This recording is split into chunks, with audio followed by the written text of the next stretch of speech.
ഇതിന് പരിഹാരമുണ്ടാക്കാനുള്ള ശ്രമങ്ങളുടെ ഭാഗമായി അവർ മുന്നോട്ട് വെച്ച കാര്യങ്ങളാണ് ഈ ഒരു അതിൽ ശേഷം അദ്ദേഹം പറയും.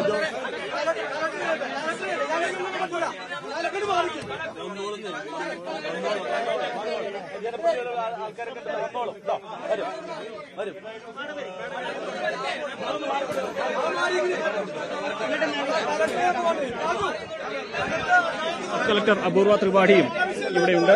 അവരും ഉണ്ടായിക്കോട്ടെ.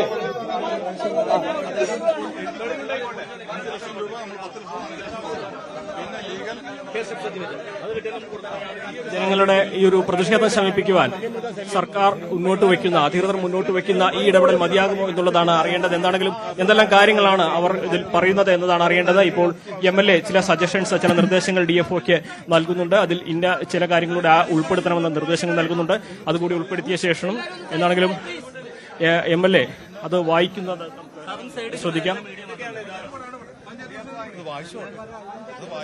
ഒരു ധാരണ വ്യക്തിയല്ലേ പറയാൻ പറ്റുള്ളൂ.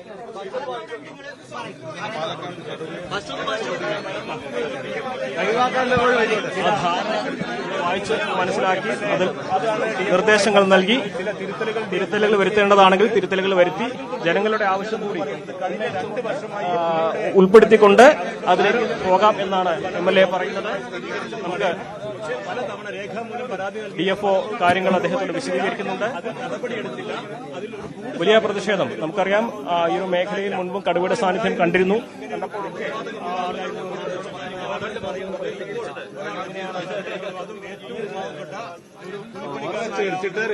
അനുഭാവത്തോടെ ഈ പ്രശ്നത്തെ നേരത്തെ തന്നെ കൈകാര്യം ചെയ്തതായിരുന്നു ഇനി ഒരിക്കൽ കൂടി ഒരു സംഭവം ആവർത്തിക്കുകയെന്ന വലിയ അവസാന സംഭവം എന്ന മനസ്സോടാണ്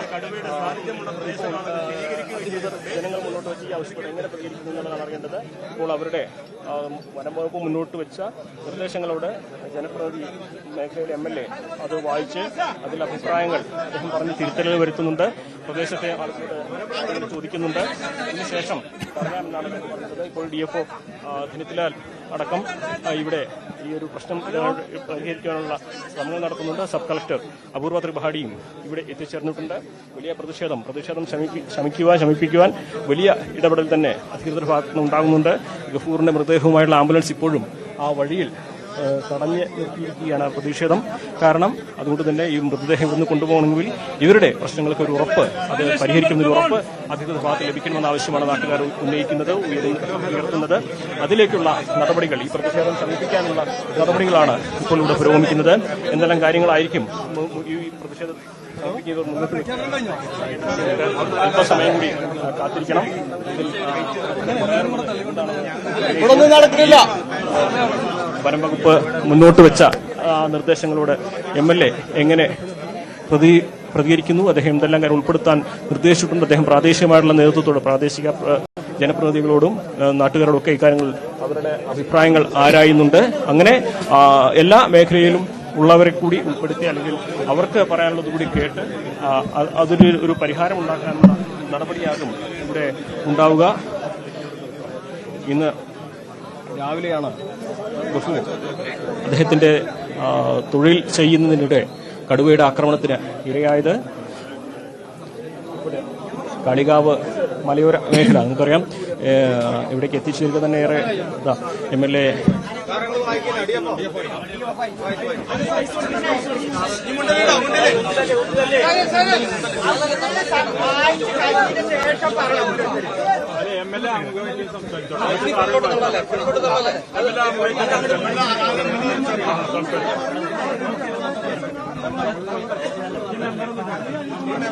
നമ്മള് ഇന്ന് ഇവിടെ ഉണ്ടായത് അങ്ങേയറ്റം വേദനാജനകമായ കാര്യമാണ്. നമ്മൾക്കൊക്കെ അതിനകത്ത് പ്രയാസമുണ്ട്. പ്രയാസം മാത്രമല്ല, അങ്ങേയറ്റത്തെ പ്രതിഷേധമുണ്ട്. ഞാനത് ആവർത്തിച്ചു പറയുകയാണ്. കാരണം ഇത് വളരെ പെട്ടെന്നുണ്ടായ ഒരു ആക്രമണമല്ല. ആക്രമണം ഇന്നാണ് സംഭവിച്ചെങ്കിലും ഇവിടെ കടുവയുടെ സാന്നിധ്യമുണ്ട് എന്ന് തിരിച്ചറിഞ്ഞിട്ട് 2-3 മാസമായി എന്നാണ് എനിക്ക് തോന്നുന്നത്. കാരണം 2 മാസം മുമ്പാണ് നിയമസഭ നടന്നത്. നിയമസഭ നടക്കുമ്പോഴാണ് എനിക്ക് ഇവിടെ നിന്ന് നാം ആളുകളെ വിളിച്ചു പറഞ്ഞത് കടുവയുടെ സാന്നിധ്യമുണ്ട്. അന്ന് ആ കടുവയുടെ സാന്നിധ്യം ഉണ്ടോ എന്നുള്ളത്, അതായത് ചിത്രങ്ങൾ കണ്ടു കടുവ നടന്നു പോകുന്നത് ശരിക്കും കാണാൻ കഴിയുമായിരുന്നു. പക്ഷെ ഇന്നത്തെ കാലഘട്ടത്തിൽ നമുക്കറിയാം പല ന്യൂസും വരുന്നത് ഫേക്കാണോ എന്നുള്ളതുകൊണ്ട് ഞാൻ DFOയെ അന്ന് വിളിച്ചു. DFOയോട് ഞാൻ ചോദിച്ചു, ഈ കടുവയുടെ സാന്നിധ്യം ശരിയാണോ, ഇത് ഒറിജിനലാണെന്ന് ചോദിച്ചപ്പോൾ അത് ഒറിജിനലാണ് എന്ന് തന്നെ പറയുകയുണ്ടായി. അന്ന് ബോധ്യപ്പെട്ടതാണ് കടുവ ഉണ്ട് എന്നുള്ളത്. കരുവാരകുണ്ട് പഞ്ചായത്തിലായിരുന്നത്. പക്ഷെ കരുവാരകുണ്ട് പഞ്ചായത്തോട് തൊട്ടുകിടക്കുന്ന പ്രദേശങ്ങളാണിത്. ചോക്കാട്, കാളിയാവായാലും ചോക്കാടായാലും ഒക്കെ തന്നെ. അപ്പൊ അതുകൊണ്ട് അന്ന് തന്നെ ഞാൻ നിയമസഭയിൽ ഇതിനകത്ത് കൂട് വെച്ചിട്ടായാലും അതല്ല എങ്കിൽ മറ്റേത് രീതിയിലായാലും അതിനെ പിടിക്കണം, അല്ലെങ്കിൽ വലിയ രീതിയിലുള്ള പ്രയാസം ഉണ്ടാകും എന്ന് പറഞ്ഞതാണ്. പക്ഷെ നിർഭാഗ്യം, ഞാനതിന്റെ വിശദാംശങ്ങളിലേക്ക് പോകുന്നില്ല. ഞാൻ മന്ത്രിയോട് നിയമസഭയിൽ പറഞ്ഞു, ഞാൻ വ്യക്തിപരമായി കണ്ടു അദ്ദേഹത്തോട് പറഞ്ഞാണ്. വനംവകുപ്പ് ഉദ്യോഗസ്ഥന്മാർ അവിടെ വന്നു കഴിഞ്ഞാൽ ഞങ്ങളെ സംബന്ധിച്ചിടത്തോളം നമ്മുടെ നാടിന്റെ ഒരു പ്രത്യേകത എന്ന് പറയുന്നത്, ഇപ്പൊ പുലി ഇറങ്ങി എന്ന് പറഞ്ഞു കഴിഞ്ഞാൽ പുലിയെ പിടിക്കാൻ വനംവകുപ്പ് ഉദ്യോഗസ്ഥന്മാർ വരട്ടെ എന്ന് കാത്തിരിക്കുന്ന ആളുകളല്ല. നമ്മളെ ആളുകൾക്ക് എന്ത് ചെയ്യാൻ കഴിയുമോ അത് ചെയ്യാൻ മുന്നിട്ടിറങ്ങുന്ന ആളുകളാണ് ഇവിടെയുള്ള ആളുകൾ. മമ്പാട് പഞ്ചായത്തിൽ പുലി ഇറങ്ങി എന്ന് പറഞ്ഞപ്പോൾ വനംവകുപ്പ് ഉദ്യോഗസ്ഥന്മാർ വരുന്നതിന് മുമ്പ് തന്നെ അവിടുത്തെ വോളണ്ടിയേഴ്സും അവിടുത്തെ ആളുകളും ധൈര്യപൂർവ്വം മുന്നോട്ട് വന്നാണ്. അല്ലാതെ നമ്മൾ ഒന്ന് കഴിഞ്ഞാൽ രണ്ടാമത് വനംവകുപ്പ് ഉദ്യോഗസ്ഥന്മാരെ ആക്ഷേപിക്കുന്നവരല്ല. പക്ഷെ ഇവിടെ ഗുരുതരമായ വീഴ്ച വനംവകുപ്പിന്റെ ഭാഗത്തുനിന്നുണ്ടായി എന്നുള്ള കാര്യത്തിൽ യാതൊരു സംശയവുമില്ല. കാരണം ഇവിടെ അറിഞ്ഞിട്ടും, ഇത് 2 മാസം മുമ്പ് അറിഞ്ഞിട്ടും ഇതിനകത്ത് ഇത്രയും ഒരു അന്വേഷണം നടത്തി, ഒരു തെരച്ചിൽ നടത്തി തിരിച്ചുപോയി. ഇന്ന് നിർഭാഗ്യകരമായ, നമ്മൾ ഒരിക്കലും ഉണ്ടാവരുത് എന്ത് കരുതിയിരുന്ന ഒരു കാര്യം, ഇന്ന് വളരെ ആരോഗ്യമുള്ള ഒരു ചെറുപ്പക്കാരനെയാണ് ഇന്ന് നമുക്ക് നഷ്ടപ്പെട്ടത് ഈ ഭാഗത്തുണ്ടായിട്ടുള്ളത്. അപ്പൊ അതുകൊണ്ട് തന്നെ ഞാൻ ഇതുമായി ബന്ധപ്പെട്ട കാര്യം ഞാൻ വനംവകുപ്പ് മന്ത്രിയുമായിട്ട് സംസാരിച്ചു. അദ്ദേഹം ചെയ്യാൻ കഴിയുന്ന പരമാവധി കാര്യങ്ങൾ ചെയ്യാം എന്ന് പറഞ്ഞിട്ടുണ്ട്. അദ്ദേഹം DFOയും വിളിച്ച് സംസാരിച്ചിട്ടുണ്ട്. അതുപോലെ തന്നെ നമ്മളെല്ലാവരും കൂടി ഇന്ന് സംസാരിച്ച് ഒരു ധാരണ ഉണ്ടാക്കിയ കാര്യം ഇവിടെ DFO വായിക്കും. സ്വാഭാവികമായി ചില നമ്മൾ പല കാര്യങ്ങളും നമുക്ക് ഇനിയും പറയാനുണ്ട്. പക്ഷെ തൽക്കാലം ഇന്ന് നമ്മൾ ഒരു ധാരണ ഉണ്ടാക്കിയത് അദ്ദേഹം വായിക്കും. അത് വായിക്കുന്ന DFO ഞാൻ ക്ഷണിക്കുകയാണ്.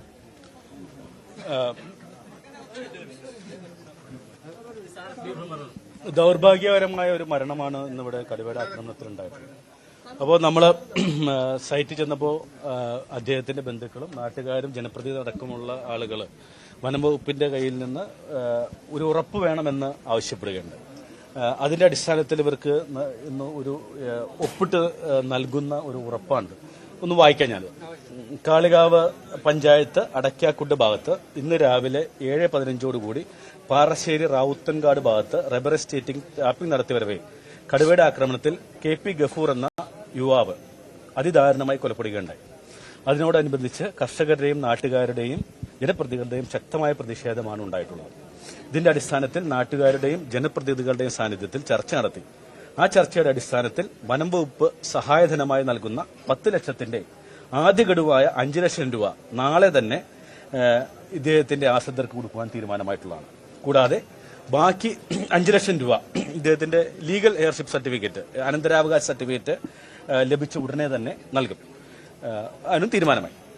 ഇതുകൂടാതെ തന്നെ ദുരന്ത നിവാരണ അതോറിറ്റി ഇത് ഹ്യൂമൻ വൈൽഡ് ലൈഫ് കോൺഫ്ലിക്റ്റ് ഒരു സ്റ്റേറ്റ് സ്പെസിഫിക് ഡിസാസ്റ്റർ ആണ്, ഒരു സംസ്ഥാനത്തിന്റെ ഉള്ളിലുള്ള ദുരന്തമാണ്. അപ്പോൾ ദുരന്ത നിവാരണ അതോറിറ്റി നൽകുന്ന 4 ലക്ഷം രൂപയുടെ ധനസഹായത്തിന് ഇന്ന് തന്നെ ഞങ്ങൾ അതിനുള്ള ഇതിൽ കത്ത് നൽകുന്നതാണ്. മരണപ്പെട്ട ശ്രീ ഗഫൂർ വളരെ നിർധന കുടുംബത്തിലെ അംഗമാണ്. ഭാര്യയും 3 കുട്ടികളും സ്ട്രോക്ക് വന്ന് ചികിത്സയുള്ള മാതാവും അടങ്ങുന്ന കുടുംബത്തിന്റെ ഏക അത്താണിയാണ് ഗഫൂർ. ആയത് പരിഗണിച്ച് ടിയാന്റെ ആശ്രയിച്ച് കഴിയുന്നവർക്ക് അടിയന്തരമായി വനം വകുപ്പിൽ താൽക്കാലിക ജോലി നൽകുവാനും നിർധന കുടുംബത്തിന്റെ അവസ്ഥ പരിഗണിച്ച് ടിയാന്റെ ആശ്രിതർക്ക് സർക്കാരിൽ നിന്ന് സ്ഥിരം ജോലി നൽകുന്നതിന് സർക്കാരിലേക്ക് ശുപാർശ നൽകുന്നതാണെന്നും തീരുമാനിച്ചിട്ടുണ്ട്. ഒരാളുടെ മരണത്തിനിടയാക്കി കടുവയെ പിടികൂടുവാൻ വയനാടിൽ നിന്നും പാലക്കാടിൽ നിന്നും കടുവയെ മയക്കുവടി വച്ച് പിടിക്കുവാനുള്ള 25 പേരടങ്ങുന്ന വിദഗ്ധ സംഘം ഓൾറെഡി തിരിച്ചു കഴിഞ്ഞു. ഈ കടുവയെ പിടികൂടുന്നതിനുള്ള നടപടികൾ ഇന്ന് തന്നെ ആരംഭിക്കുന്നതാണ്. കുങ്കിയാനകളുടെ സഹായത്തോടുകൂടി ഇന്ന് തന്നെ ആരംഭിക്കുന്നതാണ്. അല്ല,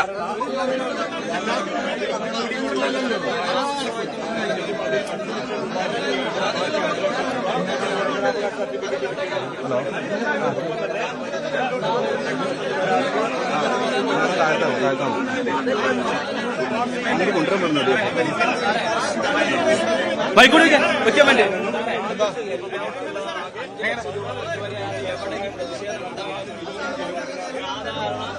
അല്ല ഇതിലെ ഇദ്ദേഹത്തിന്റെ കുടുംബത്തിന് ഒരു സർക്കാർ ജോലി നൽകണമെങ്കിൽ നിങ്ങൾക്ക് ഞാൻ പറയട്ടെ, താൽക്കാലിക ജോലി നാളെ തന്നെ കൊടുക്കാന്ന് പറഞ്ഞു. ഞാൻ പറയട്ടെ, സർക്കാർ ജോലി കൊടുക്കണമെങ്കിൽ സർക്കാർ തീരുമാനം വേണം. ഞങ്ങളെപ്പോലുള്ള നമ്മളത് പറയും. നമ്മളത് ഗവൺമെന്റില് ഒരു മിനിറ്റ് ഇതിനകത്ത് പ്ലീസ് ഒന്ന് നിർത്ത്. ഇതിനകത്ത്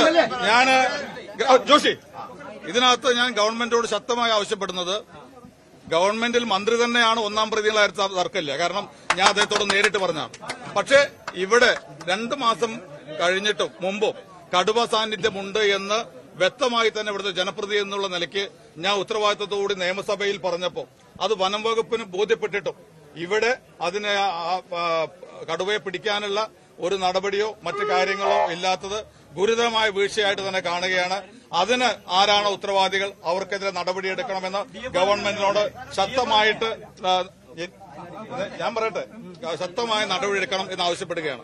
അതോടൊപ്പം തന്നെ ഞാൻ ഈ എഴുതിയ മൂന്നാമത്തെ കാര്യത്തിലും രണ്ടാമത്തെ കാര്യത്തിലും 14 ലക്ഷം രൂപയാണ് ഇപ്പോൾ പറഞ്ഞിട്ടുള്ളത്. ഞാൻ മന്ത്രിയോട് പറഞ്ഞിട്ടുള്ളത് വളരെ പാവപ്പെട്ട കുടുംബമാണ്.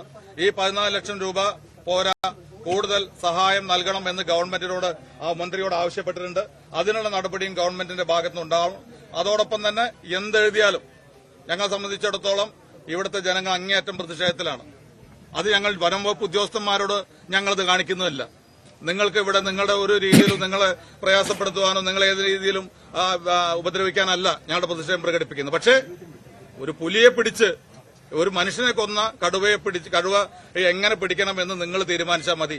നിങ്ങളെ ഞങ്ങൾ ഇവിടുന്ന് ഇറക്കി വിടുന്നുണ്ടെങ്കിലും കടുവയെ ഞങ്ങൾക്ക് ഇറക്കി വിടാൻ കഴിയില്ല എന്ന് ഞാൻ നിങ്ങളോട് പറയുകയാണ്. അതുകൊണ്ട് മയക്കുവെടി വെച്ചായാലും ഏത് രീതിയിലായാലും കടുവ കഴിയില്ല. അത് ഞാൻ പറഞ്ഞു കഴിഞ്ഞു. ഒരു മിനിറ്റ്, അത് ഞാൻ പറഞ്ഞല്ലോ, ഞാൻ പറഞ്ഞതല്ലാണ്ട് ഓക്കെ.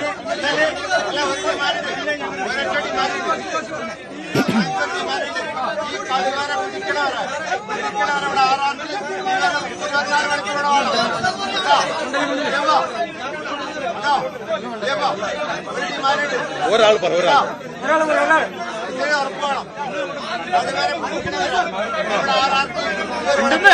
അപ്പൊ ഒരു മിനിറ്റ് കടുവയെ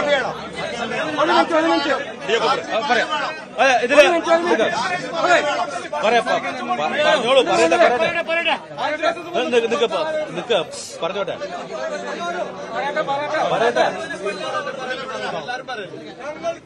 അല്ല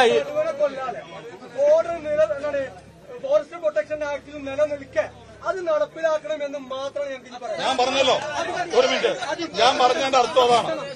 ഞാൻ പറഞ്ഞു കഴിഞ്ഞു, നിങ്ങൾക്ക് മനസ്സിലാകുമെന്ന് എനിക്കറിയില്ല. കടുവ ഇവിടെ വനം വകുപ്പ് ഉദ്യോഗസ്ഥന്മാരോട് ഏതെങ്കിലും രീതിയിൽ അപമര്യാദയായി പെരുമാറണം, നമുക്ക് പ്രതിഷേധം ഉണ്ടെങ്കിൽ അതൊന്നും ചെയ്യുന്നില്ല. പക്ഷേ ആ നിലപാടല്ല ഞങ്ങൾക്ക് വന്യജീവികൾ ഇക്കാര്യത്തിലുള്ള ഈ ഒരു മനുഷ്യന്റെ ജീവൻ തന്നെ നഷ്ടപ്പെടുത്തിയ ഒരു മൃഗത്തെ ഇവിടെ നിന്ന് ജീവനോടെ കൊണ്ടുപോകുക എന്നുള്ളത് ഇവിടുത്തെ ജനങ്ങൾക്ക് ഒരിക്കലും ഉൾക്കൊള്ളാൻ കഴിയാത്ത കാര്യമാണ് എന്ന് ഞാൻ ആമുഖമായി പറയാം. ബാക്കി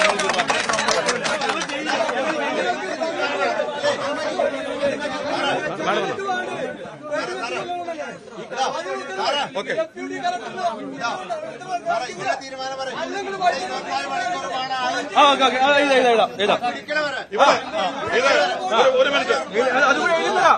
ഒരു മിനിറ്റ് അങ്ങനെ പറഞ്ഞാലോ പോണ പണ്ടല്ലേ ഇവിടെ കാര്യം.